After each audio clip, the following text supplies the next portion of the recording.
Oh, shut up. You're live now, so. Am I? Nice. So it's not very often that this happens, but we got a care package. It turns out we are one of the first to receive the ROG Phone 2. And when I say there's something a little unusual about this situation, I think I don't have to do much convincing because this is the ROG Phone 2. Yeah, it comes in a carry-on size luggage. That is, if you are a reviewer who gets the special package that includes not just the ROG phone, but also every single accessory that is currently available for the ROG phone. So I'm gonna go ahead and crack this puppy open, and we are going to take a look at it. That is after I tell you about this message from our sponsor. Hey Jake, who was the was it iFixit? PIA, Private Internet Access. Check out Private Internet Access at the link in the video description if you want your internet access to be private or something. All right, yeah, iFixit gets a shout out too. Thanks, iFixit. We're not actually gonna take the phone apart, guys. They're just good toolkits. All right, so this is the part of the video where I pretend that I haven't already looked at some of this stuff. So let's go ahead and crack open the ROG Phone 2 first, which mysteriously is going to have all my accounts logged into it and all my stuff. Oh, that's a little awkward. I guess I had the buttons mashed while it was in there. Okay, so, ooh. Okay, let's just go ahead and we'll just reboot that. That'll be fine. Just fine. Okay, we'll get back to the, you know what? No, we'll talk about the phone for a second here. So, oh crap. Okay, power off. I'll turn it back on in a moment. Wow, we're off to a great start here today. Okay, so what's special about this? The ROG Phone 2 has actually been covered previously, but this is the final hardware that will be shipping to customers sometime in the next, I don't know, 2 to 3 weeks or something like that. Don't quote me on that because I actually forget. So I'm just going to go ahead and peel my sticker off here. So it actually bears a lot of resemblance to the original ROG phone. On the back, we've got dual cameras. 48 megapixel quad Bayer. I have actually taken some test shots. I can talk to you guys a little bit about my initial impressions. We've got a flash and a second flash, and this is pretty sweet. We've got our RGB illuminated ROG logo on the back. We've got what appears to be a button, but if we look closer, is actually, yes, making a return is that weird dual USB Type-C connector that's going to be used for some of the accessories.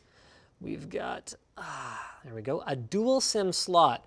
Now, I am a touch disappointed that we're not getting micro SD expansion, given that this is supposed to be like the phone with all the features. But given that it ships with up to 512 gigs of storage, I guess it becomes a little bit easier to forgive. I mean, personally, once I got past about 128 gigs, I never really got to the point where it mattered for me anymore, but your mileage may vary.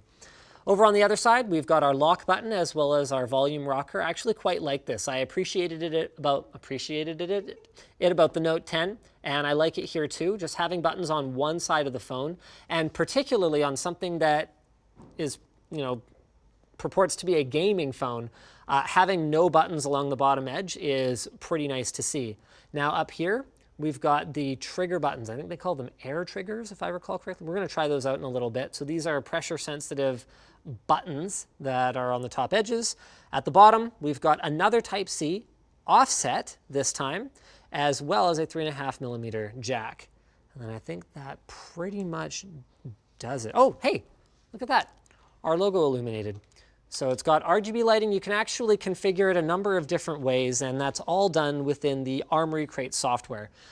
Speaking of software, so the first thing that I noticed about the ROG phone is that unlike what ASUS promised me, the software still had this like weird kind of, I don't know, robotics, like super gamery looking theme. Everything from the folders to the background to like, look at this, like even my poor app icons have this like weird ROG swirly thing going on around them. But I was extremely pleased when I realized that what had happened was I was just dumb and I missed the prompt when I was first setting up the phone. You can actually set it to, check this out, they call it classic. You can actually set it to the classic theme, and even though it's like ROG, and most ROG software has that kind of obnoxious skinning and styling on it, even though it's ROG, you can apply what is basically a completely clean stock Android experience to this thing that you guys are probably already noticing is shockingly smooth. Like, even though you guys are watching this at 30 FPS, from my experience, you should still be able to have some of, if not all of, the experience that I'm having right now. This is freaking cool. Curiously, ASUS actually ships this thing running at 60 Hertz by default, but changing it is as simple as going into refresh rate, and then you can pick 60, 90, or 120. So 90 is equal to the OnePlus 7 Pro, and then 120 is equal to the Razer gaming phone. What did they call it? Did they just call it the Razer phone? Razer Phone 2, I think? Yeah, Razer Phone 2.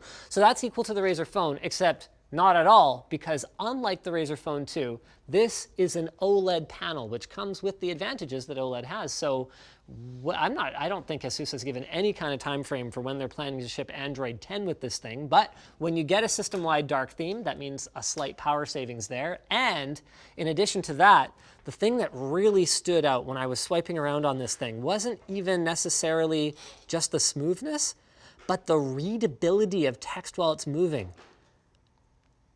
Man, those pixel response times are just dead freaking sexy. Now, I said it was a pretty clean Android skin, and it is. It does have some of the configuration options that I do like to see. You can see that I changed my navigation buttons to make this one back instead of having it over on this side. That was really simple. Just trying to see if there's anything else in here that really matters. What you might have noticed is that in the configuration options, there's really nothing about gaming. Like, okay, advanced has some, okay, so there's a few options to configure some tools that are something to do with gaming. You can turn your air triggers on, which is kind of cool, one-hand mode. But it's not really that gamery. So as it turns out, most everything to do with gaming. Okay, the obnoxious styling is definitely there in the Armory crate, but actually I'm gonna pivot for a second. Okay, so most everything to do with gaming is configurable from within like Armory crate. So that's where you can change your, let me see if I can find it. Launch animation, no. Yeah, this is what happens when I do these things without, yeah, click here to act. Yeah, sorry. Oh man, that's so, okay, that's kind of annoying. You have to click this power button in order to get rid of Armory crate. Okay, dang it. Where is the tool where you configure all that stuff? I was so sure it was within Armory crate. I'm still pretty sure it's in there. Let's launch it again. Actually, no, before we do that, I want to talk about the speakers. So I'm just going to go ahead and fire up like one of our videos, because that way I make sure I don't get a copyright strike or anything like that. So let's see, Linus. There should be no shortage of ASUS content that we've done recently. That should make them happy. Oh, I was going to click that. Let's tune into our own stream. Wow. I get the feeling that Wish is probably not going to sponsor our channel or put advertisements on our channel soon, because we have a video coming making a PC that's entirely built from components we bought on wish.com. And let me just say, it's not a good situation. If you guys aren't subscribed already, make sure you're subscribed. You can check that out when it comes out. So let's go ahead and pull up, I don't know, this video. Yeah, running the one that we're doing right now is going to be a mistake. That's going to make for a really bad experience. Jake, you might actually like this. Once it finally loads, give it a second here. The speakers. Oh, really? Yeah, they are outstanding though. If we could ever get a video to actually load. Dang it. Okay, let's go with this one. Back when we installed a petabyte worth of hard drives in our server closet, we were sure that with that much storage, it's really loud. And not just that. Fairness, sorry, I'm trying to talk over basically my own presentation volume of voice coming out of this phone. The really cool thing about it is that until you get to probably about, I'd say 80% volume, there is little to no noticeable distortion. I'm just blown away by the speakers on this thing. And it was especially noticeable coming from the Note 10, which actually got rid of the traditional grill style speakers that you see here. Not just one, but two of them. Freaking cool. And went to the vibrating screen style of speaker, where it did actually get pretty loud on the Note 10, but it didn't sound good.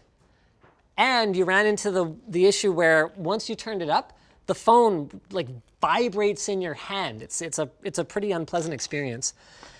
Anyway, I kind of promised that a lot of this video was going to be about the accessories. So why don't we go through and have a look at what all comes with this thing. Honestly, most of these are going to look pretty familiar. So I haven't really talked specs, but ROG Phone 2 takes everything that was good about the specs of the original ROG phone and pretty much turns it up to an 11. So instead of the standard top-of-the-line Snapdragon processor, instead this time we're getting, what do they call it, the 855M or something like that? No, 855 Plus, sorry. So what that is effectively it's the same silicon. Like, don't imagine that you're getting a completely different processor or anything like that. But the 855 Plus is a binned version of the silicon that has a higher maximum turbo frequency.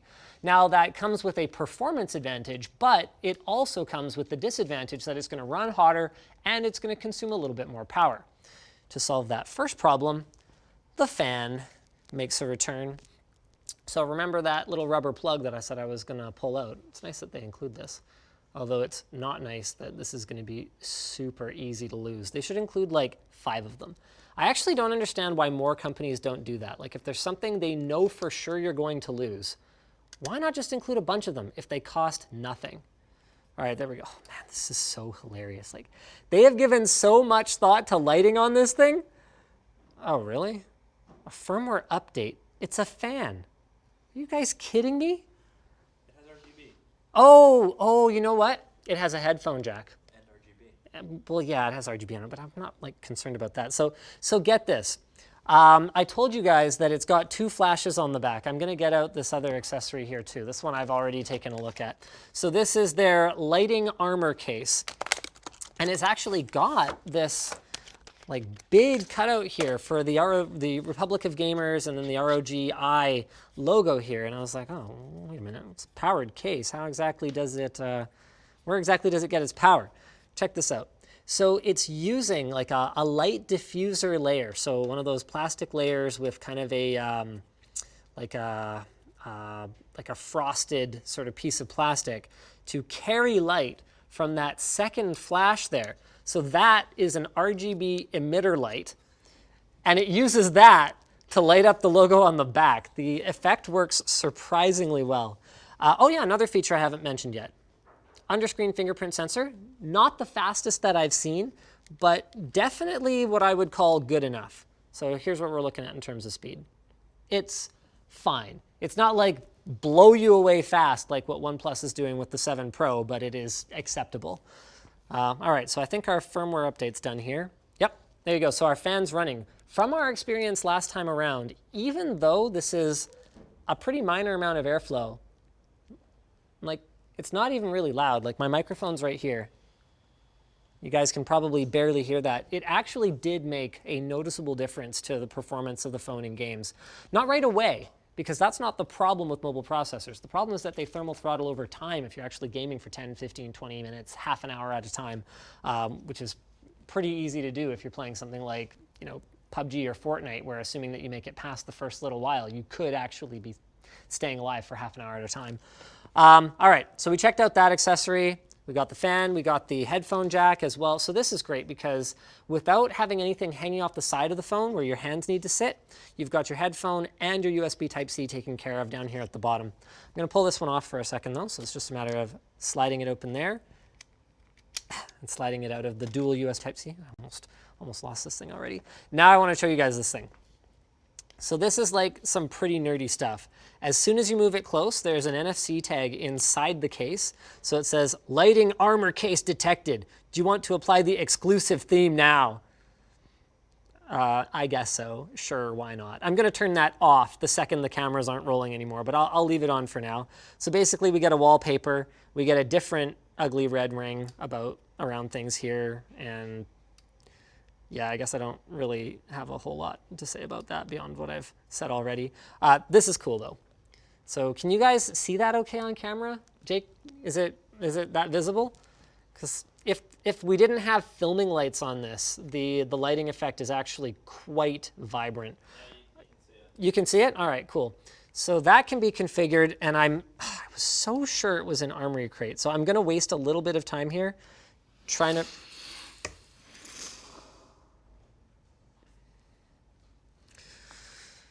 trying to remember where the profiles are. Oh yeah, they are in here. So you just go into game profiles here, and then you go to touch display performance. No. Dang it, maybe it's not an Armory Crate. Can you look this up for me, Jake? If you can try and figure it out. Oh, is it in the console? Yeah, it's in the console. Cool. So there's games, lobby, and console. I knew it was in here. So in the console, you can see your temperatures, you can see your clock speed, how much memory is being used. So this uses 4 gigs of, I believe it's LP DDR4X memory. It also uses UFS 3.0 storage. So we've got the 512 gig version here. Sorry? Oh, sorry. You can see your GPU temps. You can adjust your fan speed, system lighting. So here we go. So you can use lighting synchronization to actually synchronize with all your nerdy friends who also have ROG phones. No, we're not actually going to do that. We're going to turn that off. You can go into your advanced settings and you can make it dance to music. So we can go ahead and try that out. I'm just going to close this. All right, what should we put on? Oh yeah, I know what we'll do. We'll just put on Supernova. Supernova. Oh. Why are there so many songs called Supernova? There we go. All right, check this out, guys.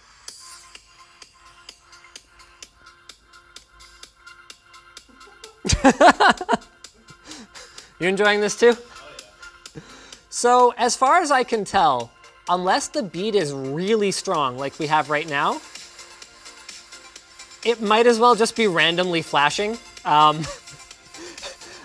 I think ASUS could have probably stood to put a little bit more effort into the algorithm here, but I actually wrote this joke that I was going to include in my full review, but I'll waste it now. I figure the kind of people who are into raving out to like the flashing RGB on their phone while they listen to music are probably drunk enough by the point they're doing it unironically that it doesn't really matter how well it syncs up with the music. I think part of the reason it doesn't work very well is probably because as soon as you fire up that feature, it actually prompts you for access to the microphone. So rather than the phone hooking into the audio output on a software level, it's actually just listening to itself, which seems kind of bass-ackwards, but yeah, it's not my problem, I guess. Let's go ahead and fire Armory Crate up again here and have a look. Oh, that stupid animation. There's got to be a way to turn that off. Settings, launch animation. Yes, you can kill it. Thank goodness. So we have done that now. So also in here, you can adjust the force of your button tap on the air triggers. Trigger successive air trigger functions without fingers leaving the touch area. That's pretty cool. You can allow your fingers to rest on them. I'm going to play with these more in time. Like I've mostly just set up the phone for now. I just wanted to show you guys kind of the basics because a lot of this software level exploration I'm not really going to be able to do in a review that's going to be more focused on performance and stuff like that. One of the easiest ways to turn on RGB on the phone, I think it goes on by default when you have the case on. Don't quote me on that. Whoa! All good. Is to go into X mode. Oh no, it's on because I have X mode enabled. So it took me a little while to figure out how to turn the RGB on because you could do that RGB group thing and you could create a group and then you could just manually set RGB. So you could do color cycling, breathing, static, whatever the case may be. But like I don't want to have this weird group that people could connect to all the time, and so I was a little confused. So it turns out there's just a button in the notification shade here. So you just enable X mode. And then, oh wow, it changes your, oh wow, that's so cheesy. It changes your background too, for crying out loud, you guys. I mean, it's kind of cool, I guess, if you're into that sort of thing, but there you go, it also enables the RGB. So when it doesn't have the case on, that turns off, and when it does, or when it, yeah, and it just RGBs up this logo right here. Can you see that pretty well? It's actually reasonably bright. I'm kind of into it. I would probably just have X mode on all the time. And I think I might even get away with that as a fairly light user because this thing has a 6,000 milliamp hour battery. Like this is a thick, thick phone. You can see that. So that's a Note 9 for comparison there. It is thicker than a Note 9. It is taller than a Note 9 by a considerable margin, and it's even wider than a Galaxy Note 9. Let's go ahead and just throw them on the table here. Not by that much when it comes to the width, which is good because one-handed operation of a Note series phone is already a bit of a challenge. And this thing, especially given that it's thicker, is worse. And then you go ahead and throw this case on, which has those extra layers for the light disbursement. And it, like, honestly, the first thing I thought of when I held it with the case on for the first time was like, especially because it has like kind of a leathery finish. You guys probably can't see that on camera, but it's got like this leathery finish. I was like, this feels like holding my neighbor's cell phone back when cellular mobile phones were a new thing, and having those like leather cases for them with the little flip down microphone piece existed. It's pretty brutal with the case. All right, we're not going to take up too much more time because, as regular watchers of our channel know, our weekly podcast is supposed to have started already. So let's go ahead and have a look at some of the accessories here before we go ahead and switch over to that. Oh, all right. Nick wants me to do a merch call out. Yes, you're right, Nick. I should do that. Stealth Hoodie is back in stock. It's actually sitting in the port in customs right now, but it's going to be back in our warehouse sometime in the next approximately 3 to 4 days. So what we're telling people on the site is that they are shipping again as of next week, so you can go ahead and place an order. Stealth Hoodie has been one of our most popular items. We reordered a couple thousand of them this time, and we're hoping to keep them in stock a little bit longer than last time. But yeah, lttstore.com, there you go.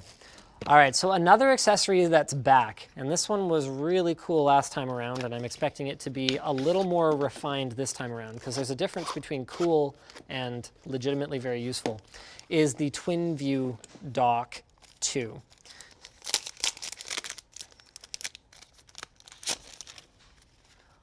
I will say right out of the gate that the materials don't necessarily feel as premium as last time.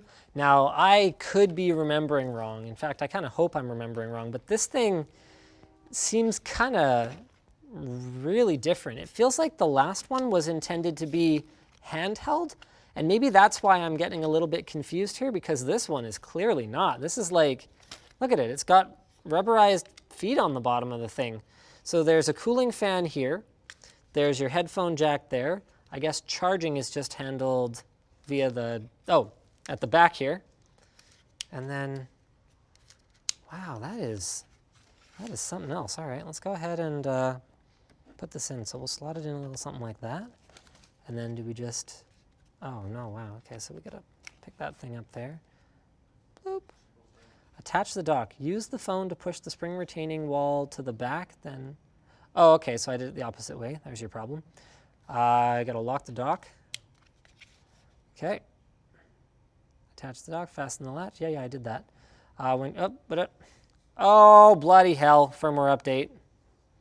That's fine. We'll just open up some other stuff while we wait around for RGB lighting, of course. Thank you, ASUS. Got the basics taken care of, you know.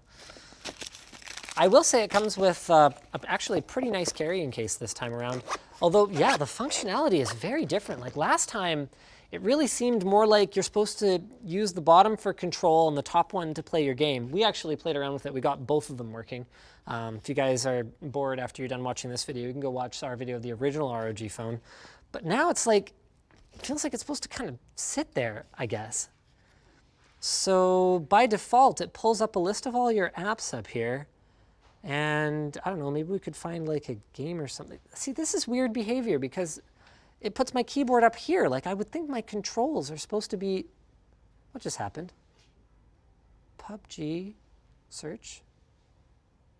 Oh, no, I have this installed, okay. Did that just change color? Is that a loading? Like, is that a drive indicator LED now? Interesting. Haven't actually launched PUBG on it yet. So you have to give it a sec. Checking for updates. Okay, I just installed this today. How is there an 11 meg update? Whatever. Okay, open the game. This is really not bad in terms of responsiveness though, actually. Like that is a pretty heavy app load. This is the first time I've loaded it and it's like fairly snappy right there. I'm liking it. Yes, both screens appear to be OLED. I haven't actually checked, but as far as I can tell, this looks like they have pretty much repurposed the entire display assembly from this one. So the speaker grills are just covered by this plastic piece here, and then it's actually even got the same accent pieces, and it still has cutouts for sensors and stuff. So there's like a kind of little faded cutout you can see here for the, here for the camera lens. You guys, I don't think are going to be able to see that. And also I spoke too soon on the whole loading time being really fast, obviously. So yeah, I am 99.9% certain that this is at the exact same screen, but by the time I do my review, I'll have confirmed stuff like that. Okay, I have read and agreed to the whatever. Okay. More. Oh, yeah, let's just sign in as guest. Yep. Yeah, whatever. Guest. Weird. Okay, in the meantime, while we're waiting for that to load, let's go ahead and have a look at some of the other cool stuff in here. So this guy right here seems to be a carrying case for the ROG phone and your accessories. This is something that they didn't have last time. And again, is the kind of thing that I'm probably not, no way. You have got to be kidding. Is this a fanny pack? I think it's a side satchel. A side satchel. So basically it's slightly above the fanny pack. Like it goes around your shoulder. All right, well, Brandon, you're gonna have to coach me on this. Anyway, this is the kind of stuff I normally wouldn't really cover in a review, so you guys are just gonna have the experience here with me. So, no, I think you're right. I think it goes on this way.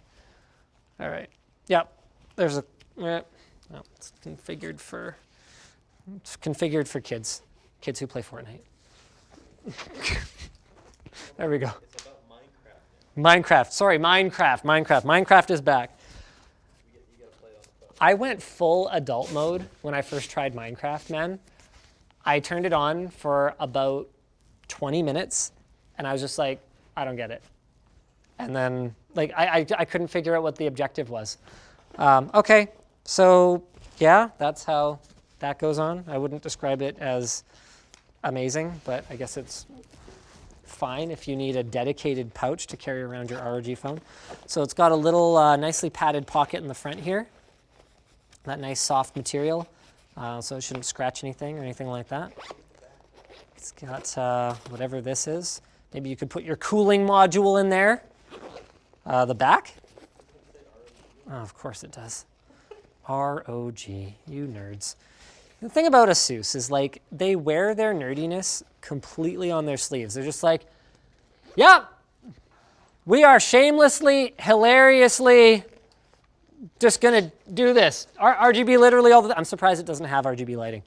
All right, so then in here you've got just a bunch of different like pouches and stuff. I'm sure there's some kind of like plan that they have for how you're supposed to put stuff in here, but I find it pretty hard to believe that I would ever carry around something like this. Like I carry a backpack already anyway though, so maybe for people who don't already carry a backpack, this could make more sense. Yeah, put my water bottle in there. All right. Also making a return is the mobile desktop dock. So this has a little bit more relevance now that Google pulled the desktop mode out of Android 10 for the full release here. It is rumored that it's going to return, but for now it's not there. So this is a way that you can quickly and easily hook your phone up and use it in more like a desktop experience. Now this one feels a little bit more refined since last time around. Yeah, did they forget the cable again? Does this not have a charging cable? Hold on a second. Or power cable? There's a weird USB one on the right side. Yeah, the, Micro B on the right side of the thing. oh, sorry, which one? Right side of the thing. Oh, this. Yeah, they didn't include the, they did it again. Okay, so the source for this is a USB 3 Micro B. This is a connector that is basically a dead meme at this point. Is this just the same thing then? No, I think it's just the same one.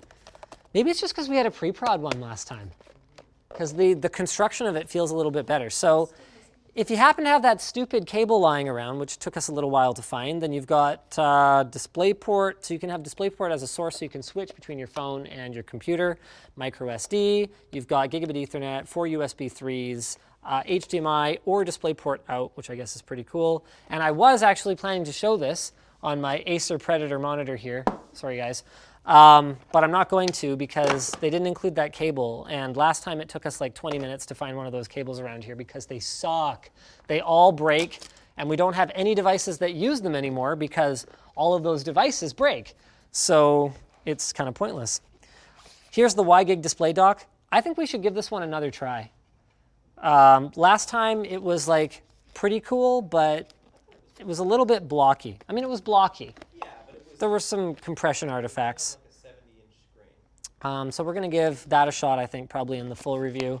And then the last one that's really important for today is this, the Kunai gamepad.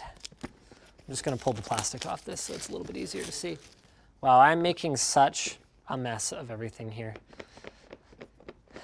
Now, last time around, I don't remember the gamepad having exceptionally impressive buttons. So I would like to see what kind of experience I can expect to have here. Yeah, this is not immediately obvious how this goes together. Oh, it is. It goes together exactly like, wow, did they just completely rip off? I wasn't going to use the word rip off, Brandon. I was. We both used the word rip off because this is pretty 10 out of 10 ripped off. Yeah, I mean, in fairness, it's not like Nintendo's Joy-Con adapter doodad is a bad idea. All right, so let's have a look at what these things do. No motion control or anything. They're super light. So these are basically just wires that pass through to buttons. So you've got your ABXY. Actually, feel not bad. I wouldn't describe them as amazing. Like, it's not like, whoa, this like stands out. But I would even say they're good. Decent feeling analog stick. R1, R2, R4. You might ask, oh, well, where's R3 then? That is here. So you've, this one is a trigger as well. So you've actually, I'm going to have to double check this, but it looks like you've actually gotten like analog control on this one. Not this one, or this one though. So you've got 4 total buttons on the back here. That's pretty cool. And then over on the other side, you've just got your D-pad, your joystick, and then 4 more buttons over here. So you can squeeze these ones down here with your ring fingers or your pinkies if you're weird. Probably you'll use your ring fingers. It's actually kind of uncomfortable for me. It sits right in between my pinky and my ring finger. I have really small hands though, so probably for most people that won't be an issue. And then, Jake, are you able to grab me a USB Type-C to Type-C cable? What are the odds that we would have one of those lying around? Because this thing is in, actually, hold on a second. I can switch to wireless mode? Yeah, why don't you do that? So start function, select profile. I have no idea how to pair this. Please tell me this comes with instructions. Oh, it comes with lots of things. How interesting. Ah, yes, so this is for the other mode. Why don't we go ahead and enable that while we figure out if we can connect it this way wirelessly. So I guess this could be, wow, I have ended up with, you almost got me there. We have ended up with a lot of junk on this table. So I guess this is like, I'm sitting here like this with my controller, and then, thank you, Jake. Here, let's see if that works. All right, so here's our Type-C.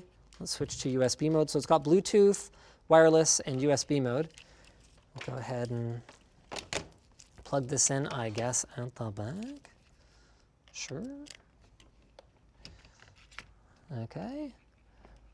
And, oh, that's weird. So it's controlling the bottom screen. Oh, firmware update.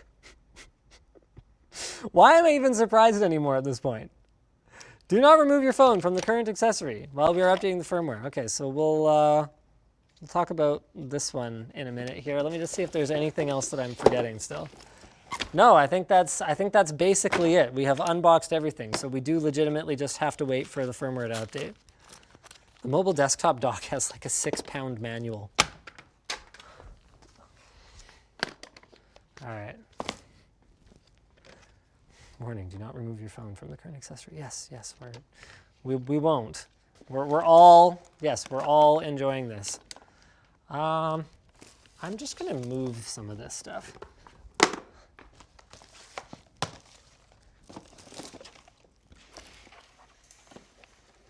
There we go. That's a little more pleasant. Cool.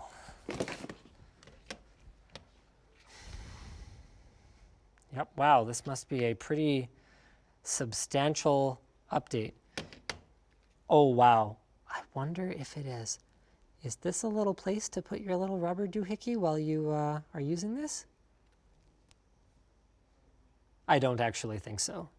But it could, well, it does fit really perfectly. Do you think so, Jake? Do I think what? That this little thing here is like a spot to put the rubber piece to make sure you don't lose it. It's kind of hard to see from here. Is it? Oh, sorry. Right there. So it's also a little handle to pop it out of the dock. I mean, what else would it be, right? I don't know. It could just be a little handle to pop it out of the dock. Okay, we'll go with that. Yeah, we could go with that.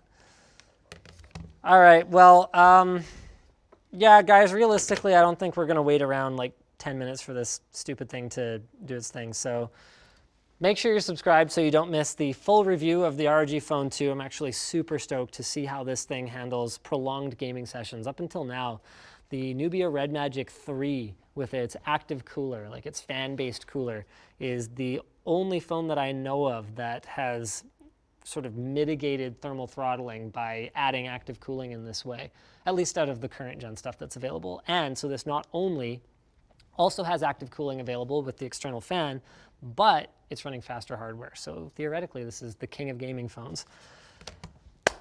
This video is brought to you guys by iFixit. The iFixit Essential Electronics Toolkit has all the essential bits in it and pieces for your disassembly, repair, and reassembly needs. I don't have my talking points in front of me, so what I can tell you guys is that iFixit's tools have lifetime warranties, although I think we've yet to actually break. I think I managed to break like one spudger at one point. I broke a bit trying to take a brake rotor off my car. You broke a bit trying to take a brake rotor off your car. I got it off, though. Oh, but you got it. Okay, so yeah, they're good stuff. Check them out at the link in the video description. They also have a great website with tons of guides for how to take apart and upgrade or repair your devices, whether it's replacing a dead battery or whatever the case may be.